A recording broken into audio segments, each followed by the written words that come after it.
What is a supernatural event that happened in your life that just cannot be explained?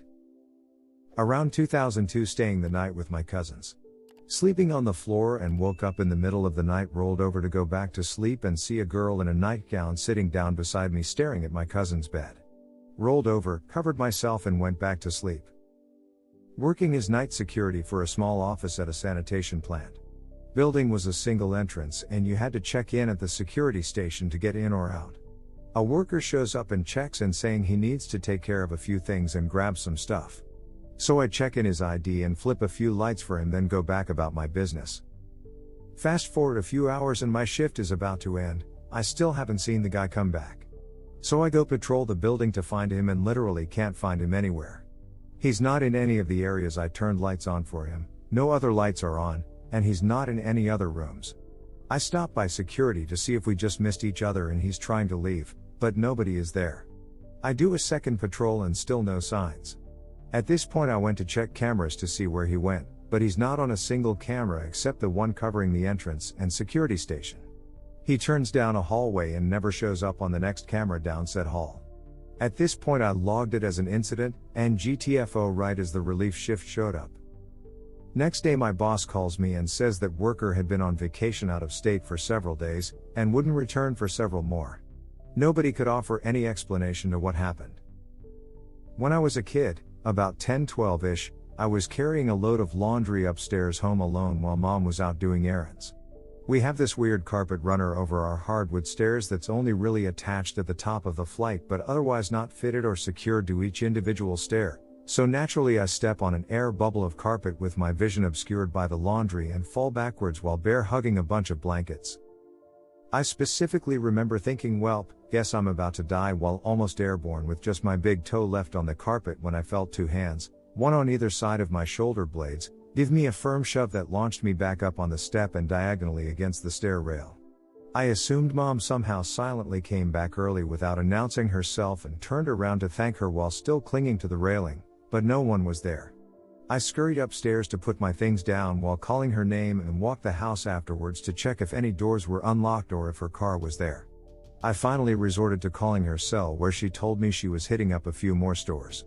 It still feels like there's a presence on that stairwell, like someone's watching, but in a protective way rather than sinisterly.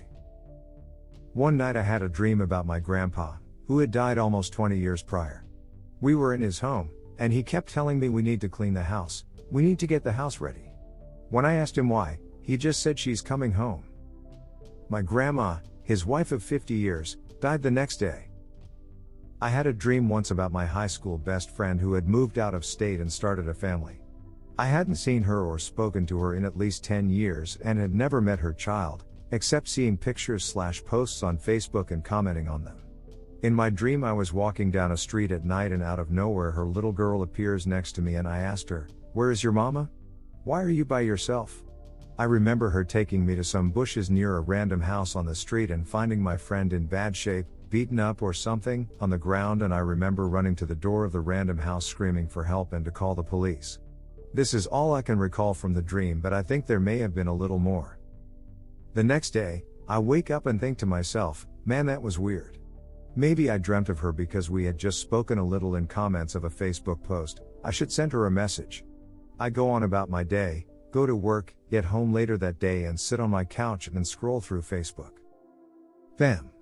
1,000 posts, rest in peace, etc., all of them tagged my friend and her daughter. I thought, what in the actual FCK? At that point there was no information as to what had happened, so I thought it must have been a car accident or something. Over the course of the next few weeks to months, more and more information came out and it was not an accident. My friend and her sweet baby had been murdered by some animal. I won't refer to them as a person. This happened about 5 years ago. I still remember the main parts of the dream vividly. I still am a little horrified that I had this dream that night. When it was happening, possibly. I haven't been able to tell anyone else about it either because just thinking about it gives me chills. The only way I can explain this one is wishful thinking. My mom and dad were codependent, and they liked it that way. They didn't want other people, other than the kids. They were completely happy to be just wrapped up in each other. My dad died the day before his birthday in a hospice center. Afterwards, it was like he was still home. His touch lamp beside his recliner would go on by itself. The recliner would rock like someone was getting in it. And sometimes, my mom or my sister would hear my dad saying, "Honey, fix me a cold drink." That was exactly how he'd ask my mom to fill up his massive mug with Sprite over ice. My mother died less than a year and a half later. After my mother died, there was never another sign of either of them being there. They've been gone now for close to 14 years now. My son, now 10, was 4 and was able to name my grandmother, by name, by a picture of her when she was in her 20s that was in storage that my mom and I were going through. She died before my wife and I even met. He said she was the lady who taught him how to do his silly laugh. Context: his silly laugh, as we called it, was a laugh that sounded just like my grandmother's. The reason it was so specific and silly was that my grandmother had a brain aneurysm when my mom was in her teens. It paralyzed the left of her body, including vocal cords and lips, and gave her a very distinct and odd-sounding laugh. When I was going to my family's home, I got in an SUV going down the road. This was in Bangladesh at the time, and after taking the SUV, the next 2 hours would be a highway going down a forest. I was sitting shotgun, and along the highway there was an old man walking down the highway. He was hitchhiking, and the driver decided to pick him up. He insisted on sitting in my seat and obliged, as he was an older man. About an hour down the drive, our car collided with a bus and the shotgun seat was mangled up. We all got out and we looked around, but we couldn't find the old man that insisted on taking my seat anywhere. Stories like these aren't rare, but I didn't believe them. We all know the man sat in my seat and we all saw him. But he was nowhere to be found.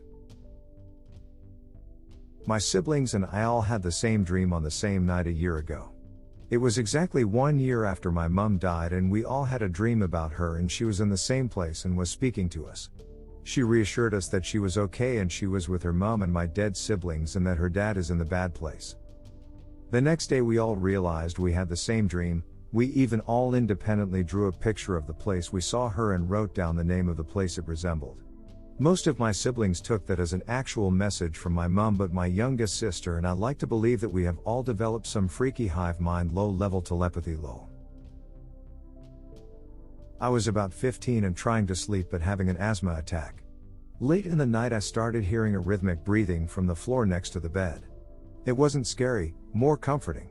And it wasn't me, because my breathing sounded way more fucked up than that. It helped me calm down and get to sleep. Even though I was still sick, I was able to get my hands on an inhaler in the morning. At the time I thought it was a friendly ghost. I later rationalized that maybe I was hearing a family member through the heating ducts. What I realized years later, when I had a dog, was that it had sounded exactly like a big dog sleeping next to the bed. So now I'm 50-50 on whether a ghost dog came to visit me, or my own dog time traveled back about 10 years before she was born to comfort me. I've had near-driving incidents like this, multiple times.